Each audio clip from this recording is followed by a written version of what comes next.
If you've been on the internet at any point in your life, you may have been flashbanged with this image before. This is a comparison of different digital scans of The Matrix. So you take the 35mm film reel, physical film reel, if you remember what that looks like. I'm 30 years old. There's also a 60mm print or something. I don't know. I don't know what's going on. But you see they scan it for the trailer, for the ad, for the DVD, for the VHS, and every single time something gets mangled, something gets fucked up. The colors are completely inconsistent. It's a total mess. Film reels are an analog medium. To access the information, to access the data, you're using a physical process. In this case, you're shining light through the reel. You capture the image by letting light kickstart a chemical process on the reel, on the untouched reel, as you're opening the, I'm not an expert on this shit, right? And it physically degrades, it can break, nothing but dirt on it, it's dirty, it's a dinosaur, it's a dinosaur. Completely ridiculous. Ridiculous. Yeah, it scratches, it breaks, it's dirty, nothing but dirt on it. Games don't have that problem. Games are digital games, that's the thing I studied. That was the name of the study course, of my bachelor's course. I'm a Bachelor of Arts digital games. Once you have the digital data set in stone, that's it. That's the game. It's a static thing. It will never change. It does not physically degrade. Obviously, you're still using physical, tangible objects to access it. CDs, hard drives, SSDs, whatever. And those can be subject to failure. You can rip a disk incorrectly, all that sort of thing. But generally, it is a much more secure, much more lasting, much more consistent way of distributing information and data. And the same argument is something that Mark from the Electric Underground has proposed. He said that being attached to the physical item of a disk, or a cartridge even, to distribute a game, to access a game, is kind of ridiculous, because preservation is baked into the medium itself. Having access to a digital file easily, preferably without DRM or something, that is the real solution. And as much as I enjoy having physical games, that does give me comfort. I'm gonna go into that a little bit. He's right. That is something I truly agree with. And I want to go a step further and say that the use of the word preservation, or the way it's used specifically, is something I have a big issue with. When Capcom do a shitty re-release of Onimusha 2 that crushes the backgrounds, that raises the saturation, raises the sharpness, raises the contrast, and makes it look like total dog water. And let me stress, this is one of the most beautiful games on the PlayStation 2, totally mangled. In this remaster, it's gonna be bad. When they do that, they're not preserving it. What you're talking about, actually, is access, and specifically commercial access. I think those two things are very different, and one is much more important than the other. You may remember a couple years ago, my final scripted essay on this channel was about video game remakes and video game re-releases, and sort of the dichotomy between them, the discourse there, and I was taking this kind of hopeful, idealistic viewpoint of, oh, wouldn't it be great if you could easily access every major game digitally on every platform, if you could rent out or purchase a game just as easily as you can on iTunes with a movie or Netflix or something. That is maybe something we should expect from the industry to some capacity. That was many years ago. I am now a bitter man. I don't give a shit anymore. I don't care if y'all can buy Bubsy 3D. Now, I only care about myself. I can fucking download Bubsy 3D. I don't care if it's on the eShop. I can buy a copy right now. I have a PlayStation 2 right here. I have a Mr. Should I talk with Mr.? I don't know. I personally have no interest in being held hostage by these companies and by the industry. I'm not gonna change my playing habits and decide my gaming diet, what my backlog is, entirely around the AAA mainstream release schedule. I'm not gonna make arguments in favor of remasters or whatever just because it makes a game more accessible to a wider audience, because it doesn't directly benefit me, and I find the conversation around it so insanely tiring. I find it tiring to tell people that, oh, if they're playing Resident Evil 4 original on the PS4 or something, or on the Switch, it's not really an accurate representation of the game, and maybe they should seek out the GameCube version, and maybe they should even try to play it on a real GameCube, and maybe they should get a CRT, and maybe they should get a scaler. Like, I'm tired of being looked at as an insane person for thinking that way and suggesting that to people, so I just won't. I won't talk to you about it.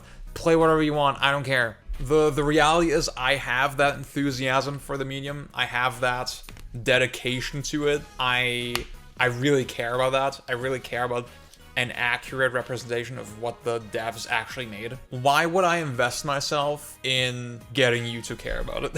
Why is that something that benefits me? It's not. You could really zoom out and say, well, it benefits the health of the industry if more people have wider access to these games, if they have a wider appreciation for the history of games, because then maybe they'll make better games in the future. Obviously, the players of today could be the devs of tomorrow, right? That's the idealistic perspective on that. I think my point is that I'm not convinced that commercial access to games, to those classic games, is the hinge point necessity for that to happen. I think if you're passionate enough about games, you'll find a way, and you will be led by your passions. And truth be told, a lot of people are led by market forces purely. They will play what's on the release calendar. Again, Onimusha 2, that's one I'm focused on because I'm so mad about how they're re-releasing it, low-key. That game was always there, right? And the reality is a lot of people are just gonna wait for this remaster. They were never going to play it on an emulator. They were never gonna seek out a PlayStation 2 to play it.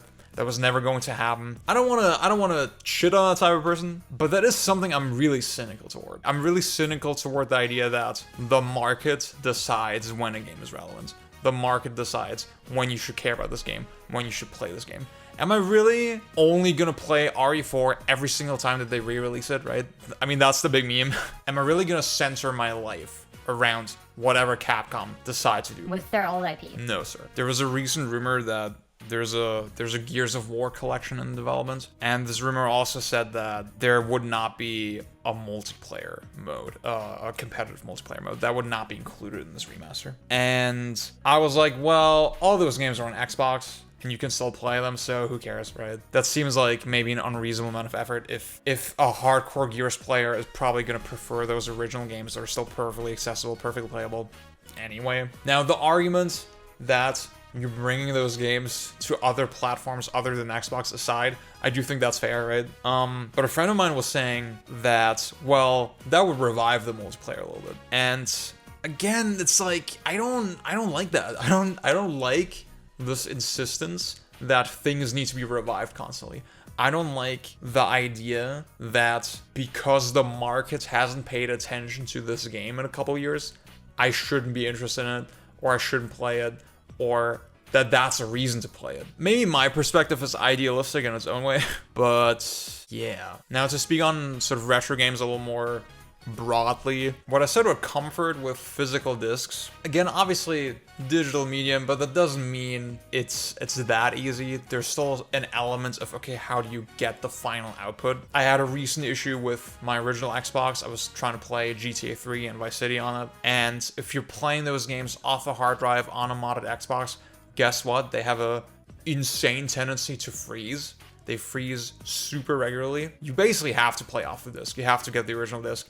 Otherwise, you're cooked. That's maybe something you can eventually solve somehow, I don't know. But for a lot of these edge cases, again, having the physical disc always on my shelf in the exact way that the developers intended, in the way that it was intended to work, that gives me some amount of comfort and security. And again, I'm very neurotic. I get very annoyed at little inaccuracies and little errors. So for that reason, I care about collecting games. I care about collecting hardware. Obviously, you have the interface issue.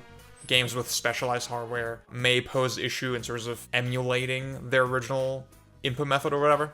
I'm gonna look at this shit. I got the Donkey Kong bongos over there and the Steel Battalion Xbox controller. God damn, dude, I'm a fucking nerd. So that's one thing. The other thing is that I guess I want to stress I don't care about remasters, re-releases at all anymore, unless they're solving some kind of technical problem. There is no technical problem with Onimusha 2. I can just play the game, enjoy it at 60 FPS, it's beautiful, runs perfect on my CRT. The only reason I would care about it is altruistic, right? If I want more people to play it. And I don't care. Like, you can play it or you can't.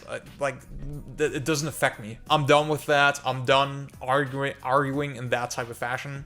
I'm done. That's why something like Bloodborne re-release, way more interesting to me, because then you could fix the freaking game. You could make it 60 FPS, you could make it 4K, and then there's potential to fuck it up, and if they do, well, the original's still there. So, that is, like I said, that is much more compelling, much more relevant to me. Games that actually have some kind of technical issue that can be looked at again in a second pass. I think that is the real value of remaster, not, oh, the normies can play it now. Who cares? Who gives a shit? I have this tendency to kind of jokingly dismiss people who don't go to the same extremes that I do, right? CRT, component cables, playing on original console. I make fun of emulator guys a lot. I find emulator guys insanely annoying. Obviously, that's all in good fun. Obviously, like I said already, you just go where your passions take you, and we can have a conversation about it on a case-by-case basis. I just think if you're serious about games, you should not let yourself, again, I've used this wording already, but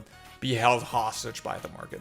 You should have intrinsic passion to branch out a little bit and to explore and to maybe do things that are a little less than convenient, right? If you're only sticking with what's convenient, then guess what, you're missing out. In my opinion anyway. Maybe games are not that important to you, which is totally fine, right? I use that the players of today are the devs of tomorrow phrase earlier. If that is true, a lot of the classic inspired stuff that is coming out these days, again, I'm not convinced that that is contingent on Capcom or Nintendo or Square Enix or whoever making their catalog widely available. You see all these old school Resident Evil inspired games now, and the only one you can play like that officially on a modern platform is our remake. I'm not convinced that the developers of Signalis and Crow Country, I don't know what's called. There was like 3 more of those games that I can't remember the names, but I remember them sort of visually.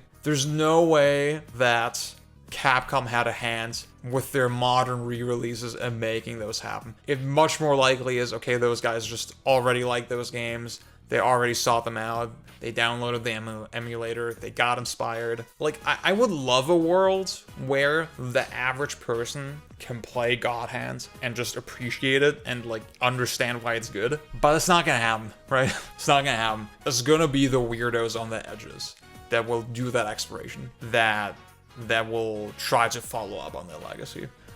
Yeah. Real hardware forever, CRTs forever, bye.